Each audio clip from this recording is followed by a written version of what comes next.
Hello ಕನ್ನಡಿಗ ಶರಣು ಶರಣಾರ್ಥಿ ಪ್ರೀತಿಯ ಸ್ನೇಹಿತರೆ, ಇವತ್ತಿನ ನಮ್ಮ ಒಂದು ಜಾಬ್ ಸರ್ಚಿನಲ್ಲಿ ಏನಪ್ಪಾ ಅಂದ್ರೆ ಎ ನೇಮಕಾತಿ 2025 ಅಂದ್ರೆ ಏರ್ಪೋರ್ಟ್ ಅಥಾರಿಟೀಸ್ ಆಫ್ ಇಂಡಿಯಾದಲ್ಲಿ ಅಂದ್ರೆ ಕೇಂದ್ರ ಸರ್ಕಾರದ ಹುದ್ದೆಗಳ ಮಾಹಿತಿಯನ್ನು ತಗೊಂಡು ಬಂದಿದ್ದೀನಿ. ಇಲ್ಲಿ ಕೇವಲ 10ನೇ ತರಗತಿ PUC ಡಿಪ್ಲೊಮಾ ಪಾಸ್ ಆಗಿರ್ತಕ್ಕಂಥ ಅಭ್ಯರ್ಥಿಗಳು ಹುದ್ದೆಗೆ ಅರ್ಜಿಗೆ ಸಲ್ಲಿಸಬಹುದಾಗಿದೆ. ವಯೋಮಿತಿ 18ರಿಂದ 30 ವರ್ಷದ ಒಳಗಡೆ ಇರ್ತಕ್ಕಂಥ ಅಭ್ಯರ್ಥಿಗಳು ಹುದ್ದೆಗೆ ಅರ್ಜಿ ಸಲ್ಲಿಸಬಹುದಾಗಿದೆ. ಅದರಲ್ಲಿ ಬಹುಮುಖ್ಯವಾಗಿ ಪುರುಷ ಮತ್ತು ಮಹಿಳಾ ಅಭ್ಯರ್ಥಿಗಳು ಹುದ್ದೆಗೆ ಅರ್ಜಿ ಸಲ್ಲಿಸಬಹುದಾಗಿದೆ. ಯಾವೆಲ್ಲ ಹುದ್ದೆಗಳ ಅರ್ಜಿಗಳನ್ನು ಕರೆದಿದ್ದಾರೆ? ಸೀನಿಯರ್ ಹಾಗೂ ಜೂನಿಯರ್ ಅಸಿಸ್ಟೆಂಟ್ ಇರ್ತಕ್ಕಂಥ ಹುದ್ದೆಗಳ ಅರ್ಜಿಗಳನ್ನು ಆಹ್ವಾನಿಸಲಾಗಿದೆ. ಹಾಗಾದರೆ ಈ ಒಂದು ಅರ್ಜಿಗಳನ್ನು ಸಲ್ಲಿಸಬೇಕಾದರೆ ಯಾವ ಒಂದು ಕ್ವಾಲಿಫಿಕೇಶನ್ ಆಗಿರ್ತಕ್ಕಂಥ ಅಭ್ಯರ್ಥಿಗಳು ಯಾವ ಹುದ್ದೆಗೆ ಅರ್ಜಿ ಸಲ್ಲಿಸಬಹುದಾಗಿದೆ, ಜಾಬ್ ಲೊಕೇಶನ್, ಓವರ್ ಆಲ್ ಆಗಿ ಫುಲ್ ನೋಟಿಫಿಕೇಶನ್ ಬಗ್ಗೆ ನಾನು ನಿಮ್ಗೆ ಇಲ್ಲಿ ಮಾಹಿತಿ ಕೊಡುತ್ತೇನೆ. ಈ ವಿಡಿಯೋನ ಸ್ಕಿಪ್ ಮಾಡದೆ ಕೊನೆ ತನಕ ನೋಡಿ.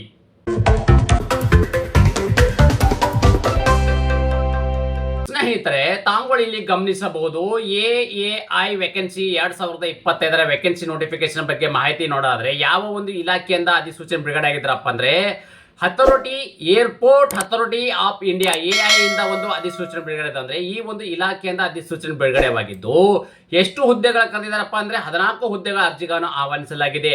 ಹಾಗಾದರೆ ಹುದ್ದೆಗೆ ಆಯ್ಕೆಯಾಗಿರ್ತಕ್ಕಂಥ ಅಭ್ಯರ್ಥಿಗಳು ಕರ್ತವ್ಯ ಸ್ಥಳ ಎಲ್ಲಿಯಪ್ಪ ಅಂದ್ರೆ ಆಲ್ ಇಂಡಿಯಾ ಅಂದ್ರೆ ಭಾರತಾದ್ಯಂತ ಕೆಲಸವನ್ನ ನಿರ್ವಹಿಸಬೇಕಾಗತ್ತೆ. ಯಾವ ಒಂದು ಹುದ್ದೆಗಳ ಅರ್ಜಿಗಳನ್ನು ಆಹ್ವಾನಿಸಲಾಗಿದೆಯಪ್ಪ ಅಂದ್ರೆ ಇಲ್ಲಿ ಸೀನಿಯರ್ ಅಂಡ್ ಜೂನಿಯರ್ ಅಸಿಸ್ಟೆಂಟ್ ಇರ್ತಕ್ಕಂಥ ಹುದ್ದೆಗಳ ಅರ್ಜಿಗಳನ್ನು ಆಹ್ವಾನಿಸಲಾಗಿದೆ. ಆಯ್ಕೆ ಇರ್ತಕ್ಕಂಥ ಅಭ್ಯರ್ಥಿಗಳಿಗೆ ಪ್ರತಿ ತಿಂಗಳು ಸಿಗ್ತಕ್ಕಂಥ ವೇತನ ಎಷ್ಟಪ್ಪ ಅಂದ್ರೆ 31,000ದಿಂದ 1,10,000 ರೂಪಾಯಿವರೆಗೂ ವೇತನ ನೀಡಲಾಗುವುದು ಪ್ರತಿ ತಿಂಗಳು. ಪ್ರೀತಿಯ ಸ್ನೇಹಿತರೆ, ತಾವುಗಳು ಇಲ್ಲಿ ಗಮನಿಸಬಹುದು ಯಾವ ಒಂದು ಹುದ್ದೆಗಳ ಕರೆದಿದ್ದಾರೆ, ಹುದ್ದೆಗೆ ಅನುಗುಣವಾಗಿ ಎಷ್ಟು ಸಂಖ್ಯೆಗಳನ್ನು ಕರೆದಿದ್ದಾರೆ ಮತ್ತು ಯಾವ ಒಂದು ಕ್ವಾಲಿಫಿಕೇಶನ್ ಆಗಿರ್ತಕ್ಕಂಥ ಅಭ್ಯರ್ಥಿಗಳು ಯಾವ ಒಂದು ಹುದ್ದೆಗೆ ಅರ್ಜಿಗಳನ್ನು ಸಲ್ಲಿಸಬಹುದು ಅನ್ನೋದನ್ನು ನಾವಿಲ್ಲಿ ಬಹುಮುಖ್ಯವಾಗಿ ಗಮನಿಸಬೇಕಾಗಿರ್ತಕ್ಕಂಥದ್ದು. ಅದೇ ನಿಟ್ಟಿನಲ್ಲಿ ನಾವಿಲ್ಲಿ ಮಾಹಿತಿ ನೋಡೋದಾದ್ರೆ ತಾವುಗಳು ಇಲ್ಲಿ ಗಮನಿಸಬಹುದಾಗಿದೆ. ಇಲ್ಲಿ ಸೀನಿಯರ್ ಅಸಿಸ್ಟೆಂಟ್ ಮತ್ತು ಎಲೆಕ್ಟ್ರಾನಿಕ್ಸ್ ಇರ್ತಕ್ಕಂಥ ಹುದ್ದೆಗೆ ಸಂಬಂಧಪಟ್ಟ ಅಭ್ಯರ್ಥಿಗಳಿಗೆ 5 ಹುದ್ದೆಗಳು ಕರೆದಿರ್ತಕ್ಕಂಥದ್ದು. ಡಿಪ್ಲೊಮಾ ಆಗಿರ್ತಕ್ಕಂಥ ಅಭ್ಯರ್ಥಿಗಳು ಹುದ್ದೆಗೆ ಅರ್ಜಿ ಸಲ್ಲಿಸಬಹುದಾಗಿದೆ ಮತ್ತು ಜೂನಿಯರ್ ಅಸಿಸ್ಟೆಂಟ್ HR ಗೆ ಹುದ್ದೆಗೆ ಸಂಬಂಧಪಟ್ಟ ಅಭ್ಯರ್ಥಿ 2 ಹುದ್ದೆಗಳು ಕರೆದಿದ್ದಾರೆ. ಗ್ರಾಜ್ಯುಯೇಷನ್ ಆಗಿರ್ತಕ್ಕಂಥ ಅಭ್ಯರ್ಥಿಗಳು ಹುದ್ದೆಗೆ ಅರ್ಜಿ ಸಲ್ಲಿಸಬಹುದಾಗಿದೆ. ಅದೇ ರೀತಿ ಜೂನಿಯರ್ ಅಸಿಸ್ಟೆಂಟ್ ಫೈರ್ ಸರ್ವಿಸ್ ಇರ್ತಕ್ಕಂಥ ಹುದ್ದೆಗೆ ಸಂಬಂಧಪಟ್ಟ ಅಭ್ಯರ್ಥಿಗಳು ಒಟ್ಟಾರೆಯಾಗಿ 7 ಹುದ್ದೆಗಳು ಕರೆದಿರ್ತಕ್ಕಂಥದ್ದು. ಈ ಹುದ್ದೆಗೆ ಅರ್ಜಿ ಸಲ್ಲಿಸಬೇಕಾದರೆ ಇಲ್ಲಿ ಕೇವಲ 10ನೇ ತರಗತಿ ಪಾಸ್ ಆಗಿರ್ತಕ್ಕಂಥ ಅಭ್ಯರ್ಥಿಗಳು ಅರ್ಜಿ ಸಲ್ಲಿಸಬಹುದಾಗಿದೆ. PUC ಪಾಸ್ ಆಗಿರ್ತಕ್ಕಂಥ ಅಭ್ಯರ್ಥಿಗಳು ಕೂಡ ಅರ್ಜಿ ಸಲ್ಲಿಸಬಹುದಾಗಿದೆ. ಡಿಪ್ಲೊಮಾ ಪಾಸ್ ಆಗಿರ್ತಕ್ಕಂಥ ಅಭ್ಯರ್ಥಿಗಳು ಅಂದ್ರೆ ಇವು ಮೂರರಲ್ಲಿ ನೀವು ಯಾವುದಾದ್ರೂ ಒಂದರಲ್ಲಿ ಕ್ವಾಲಿಫಿಕೇಶನ್ ಆಗಿರ್ತಕ್ಕಂಥ ಅಭ್ಯರ್ಥಿಗಳು ಈ ಹುದ್ದೆಗೆ ಅರ್ಜಿಗಳನ್ನ ಸಲ್ಲಿಸಬಹುದಾಗಿದೆ. ಅದೇ ರೀತಿ ಯಾವ ಒಂದು ಹುದ್ದೆಗಳಿದಾವೆ ಅಂದ್ರೆ ಒಂದು ಸ್ಯಾಲರಿ ಡೀಟೇಲ್ಸ್ ಬಗ್ಗೆ ನಾವು ನೋಡಿದ್ರೆ ಯಾವ ಯಾವ ಹುದ್ದೆಗಳು ಕರೆದಿದ್ದಾರೆ, ಹುದ್ದೆಗೆ ಅನುಗುಣವಾಗಿರ್ತಕ್ಕಂಥ ವೇತನ ಎಷ್ಟು ಅಂತ ನಾವು ಮಾಹಿತಿ ನೋಡೋದಾದ್ರೆ ಸೀನಿಯರ್ ಅಸಿಸ್ಟೆಂಟ್ ಎಲೆಕ್ಟ್ರಾನಿಕ್ಸ್ ಹುದ್ದೆಗೆ ಸಂಬಂಧಪಟ್ಟ ಅಭ್ಯರ್ಥಿಗಳಿಗೆ 36,000ದಿಂದ 1,10,000 ರೂಪಾಯಿವರೆಗೆ ವೇತನವಿದ್ದಾರೆ. ಜೂನಿಯರ್ ಅಸಿಸ್ಟೆಂಟ್ HR ಮತ್ತು ಜೂನಿಯರ್ ಅಸಿಸ್ಟೆಂಟ್ ಫೈರ್ ಸರ್ವಿಸ್ ಹುದ್ದೆಗೆ ಸಂಬಂಧಪಟ್ಟ ಅಭ್ಯರ್ಥಿಗಳಿಗೆ ಇಲ್ಲಿ 31,000ದಿಂದ 92,000 ರೂಪಾಯಿವರೆಗೂ ಪ್ರತಿ ತಿಂಗಳು ಸಿಗ್ತಕ್ಕಂಥ ವೇತನವಾಗಿರುತ್ತೆ. ಅದೇ ರೀತಿ ನಾವಿಲ್ಲಿ ವಯೋಮಿತಿ ಬಗ್ಗೆ ಮಾಹಿತಿ ನೋಡೋಣ ಬನ್ನಿ. ಅಂದ್ರೆ ಯಾವ ಒಂದು ಹುದ್ದೆಗೆ ಅರ್ಜಿ ಸಲ್ಲಿಸಬೇಕಾದ್ರೆ ಅವ್ರಿಗಿರ್ತಕ್ಕಂಥ ಒಂದು ವಯೋಮಿತಿ ಎಷ್ಟು ಇರಬೇಕಪ್ಪ ಅಂದ್ರೆ ಮಿನಿಮಮ್ ಇರ್ತಕ್ಕಂಥದ್ದು 18 ವರ್ಷ ಇರಬೇಕಾಗುತ್ತೆ. ಸ್ನೇಹಿತರೆ, ತಾವುಗಳು ಇಲ್ಲಿ ಗಮನಿಸಬಹುದು ಮಿನಿಮಮ್ 18ರಿಂದ ಮ್ಯಾಕ್ಸಿಮಮ್ 30 ವರ್ಷ ಅಂದ್ರೆ 18ರಿಂದ 30 ವರ್ಷದ ಒಳಗಡೆ ಇರ್ತಕ್ಕಂಥ ಅಭ್ಯರ್ಥಿಗಳು ಹುದ್ದೆಗೆ ಅರ್ಜಿ ಸಲ್ಲಿಸಬಹುದಾಗಿದೆ. ಅದರಲ್ಲಿ ಬಹುಮುಖ್ಯವಾಗಿ 6/12/2025 ಈ ಒಂದು ದಿನಾಂಕಕ್ಕೆ ಅನ್ವಯವಾಗುವಂತೆ ನಿಮಗೆ ಮ್ಯಾಕ್ಸಿಮಮ್ 30 ವರ್ಷ ಇರಬೇಕು. ಇದು ಜನರಲ್ ಕ್ಯಾಟಗರಿ ಸಂಬಂಧಪಟ್ಟ ಅಭ್ಯರ್ಥಿಗಳ ಒಂದು ವಯೋಮಿತಿ ಬಗ್ಗೆ ಮಾಹಿತಿ. ಆದರೆ ವಯೋಮಿತಿಯಲ್ಲಿ ಸಡಿಲಿಕೆಯನ್ನು ನೀಡಲಾಗಿದೆ. ತಾವುಗಳಲ್ಲಿ ಗಮನಿಸ್ತಾ ಇದ್ದೀರಿ ನೋಡಿ, ವಯೋಮಿತಿಯಲ್ಲಿ ಸಡಿಲಿಕೆ ನೀಡಲಾಗಿದೆ. OBC ಎಕ್ಸ್ ಸರ್ವಿಸ್ ಮ್ಯಾನ್ ಹುದ್ದೆಗೆ ಸಂಬಂಧಪಟ್ಟ ಅಭ್ಯರ್ಥಿಗಳಿಗೆ 3 ವರ್ಷಗಳ ಕಾಲ ವಯೋಮಿತಿಯಲ್ಲಿ ಸಡಿಲಿಕೆ ಇದ್ದರೆ ST ಅಭ್ಯರ್ಥಿಗಳಿಗೆ 5 ವರ್ಷ, PWD ಅಭ್ಯರ್ಥಿಗಳಿಗೆ ಇಲ್ಲಿ 10 ವರ್ಷಗಳ ಕಾಲ ವಯೋಮಿತಿಯ ಸಡಿಲಿಕೆ ಇದೆ.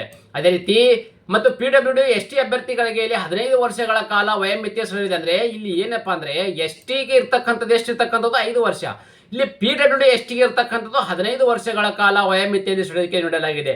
ಅದೇ ರೀತಿ ಅಪ್ಲಿಕೇಶನ್ ಫೀ ಬಗ್ಗೆ ನಾವಿಲ್ಲಿ ಮಾಹಿತಿ ನೋಡೋದಾದ್ರೆ ಜನರಲ್ EWS ಅಂಡ್ OBC ಅಭ್ಯರ್ಥಿಗಳಿಗೆ 1,000 ರೂಪಾಯಿ ಅರ್ಜಿ ಶುಲ್ಕವಿದ್ದರೆ ಹೆಣ್ಣು ಮಕ್ಕಳು SC ST PWD ಮತ್ತು ಎಕ್ಸ್ ಸರ್ವಿಸ್ ಮ್ಯಾನ್ ಅಭ್ಯರ್ಥಿಗಳಿಗೆ ಯಾವುದೇ ರೀತಿಯ ಅರ್ಜಿ ಶುಲ್ಕ ಇರೋದಿಲ್ಲ. ಅಂದ್ರೆ ಈ ಒಂದು ಕ್ಯಾಟಗರಿ ಸಂಬಂಧಪಟ್ಟ ಅಭ್ಯರ್ಥಿಗಳಿಗೆ ಅರ್ಜಿ ಶುಲ್ಕದಿಂದ ವಿನಾಯಿತಿಯನ್ನು ನೀಡಲಾಗಿದೆ. ಅದೇ ರೀತಿ ಅಪ್ಲಿಕೇಶನ್ ಫೀನ ಹೇಗೆ ಸಲ್ಲಿಸಬೇಕಪ್ಪ ಅಂತಂದ್ರೆ ತಾವುಗಳು ಇಲ್ಲಿ ಗಮನಿಸಬಹುದಾಗಿದೆ. ಆನ್ಲೈನ್ ಮುಖಾಂತರ ಅರ್ಜಿ ಸಲ್ಲಿಸಬೇಕಾದ್ರೆ ನೀವು ಅಪ್ಲಿಕೇಶನ್ ಫೀನ ನೀವು ಅಲ್ಲೇನ ಪೇ ಮಾಡ್ಬೋದು. ಅದು ಹೇಗಪ್ಪ ಅಂದರೆ debit card, credit card, net banking, PhonePe, Google pay ಮುಖಾಂತರನೂ ಈ ಅರ್ಜಿ ಶುಲ್ಕವನ್ನು ಪಾವತಿ ಮಾಡೋಕ್ಕೆ ಅವಕಾಶ ಮಾಡಿಕೊಡಲಾಗಿದೆ.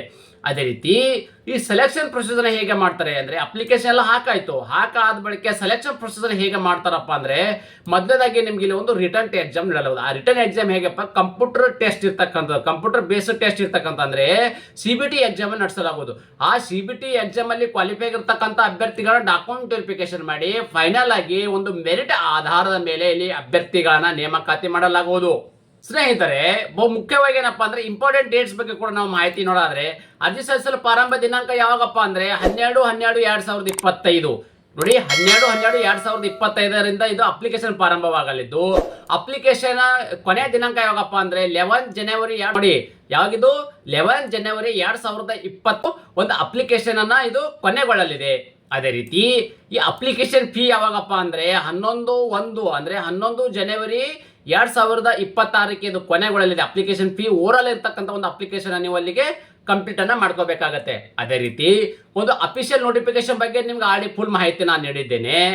ಈ ಒಂದು ಅಫಿಷಿಯಲ್ ವೆಬ್ಸೈಟ್ ಏನಿದೆ ಇದ್ರ ಮೇಲೆ ಹೋಗೋ ಮೂಲಕ ತಮ್ಮ ಅರ್ಜಿನ ಸಲ್ಲಿಸಬೇಕಾಗತ್ತೆ. ಅಂದ್ರೆ ಈ ಒಂದು ವೆಬ್ಸೈಟ್ ನನ್ನ ಯೂಟ್ಯೂಬ್ ಡಿಸ್ಕ್ರಿಪ್ಷನ್ ಬಾಕ್ಸ್ ಲಿಂಕ್ ಅಲ್ಲಿ ನಿಮ್ಗೆ ಇಲ್ಲಿ ಇದು ಒಂದು ಲಿಂಕ್ ಅನ್ನು ಕೊಟ್ಟಿರ್ತೇನೆ. ಅದ್ರ ಮೇಲೆ ನೀವು ಕ್ಲಿಕ್ ಮಾಡೋ ಮೂಲಕ ನೇರವಾಗಿ ತಮ್ಮ ಅರ್ಜಿಗಳನ್ನು ಸಲ್ಲಿಸಬಹುದಾಗಿದೆ. ಅದೇ ರೀತಿ ಹೆಚ್ಚಿನ ಒಂದು ಜಾಬ್ ಒಂದು ಅಪ್ಡೇಟಿಗಾಗಿ ನೀವು ಪ್ರತಿನಿತ್ಯ ಕೊಡ್ತಕ್ಕಂಥ ಒಂದು ನಮ್ಮ ಜಾಬ್ ಅಪ್ಡೇಟ್ಗಳಿಗಾಗಿ ವಾಟ್ಸಪ್ ಮತ್ತು ಟೆಲಿಗ್ರಾಮ್ಗೆ ಜಾಯ್ನ್ ಆಗಬಹುದು. ಯಾಕಪ್ಪ ಅಂದ್ರೆ ಅಲ್ಲಿ ನಿಮಗೆ ಆಫ್ಲೈನ್ ಇರ್ತಕ್ಕಂಥದ್ದು ಅಥವಾ ಬೇರೆ ಬೇರೆ ಜನರಲ್ ಈ ತರದ ಎಕ್ಸಾಮ್ಗೆ ಪ್ರಿಪರೇಷನ್ ಬೇಕಾಗಿರ್ತಕ್ಕಂಥ ಒಂದು ಉದ್ಯೋಗ ಮಾಹಿತಿ ಕೂಡ ನಿಮ್ಗೆ ಅಲ್ಲಿ ದೊರೆಯಲಿದೆ. ಅದೇ ರೀತಿ ನಾನು ಕೊಟ್ಟಿರುವ ಉದ್ಯೋಗ ಮಾಹಿತಿ ನೀವು ಇಷ್ಟಪಡುತ್ತೀರಿ ಎಂದು ಭಾವಿಸುತ್ತೇನೆ. ಈ ಉದ್ಯೋಗ ಮಾಹಿತಿ ನಿಮಗೆ ಇಷ್ಟವಾದರೆ ನಿಮ್ಮ ಫ್ಯಾಮಿಲಿಗೂ ಫ್ರೆಂಡ್ಸ್ಗೂ ಶೇರ್ ಮಾಡಲು ಮರೆಯದಿರಿ. ಧನ್ಯವಾದ.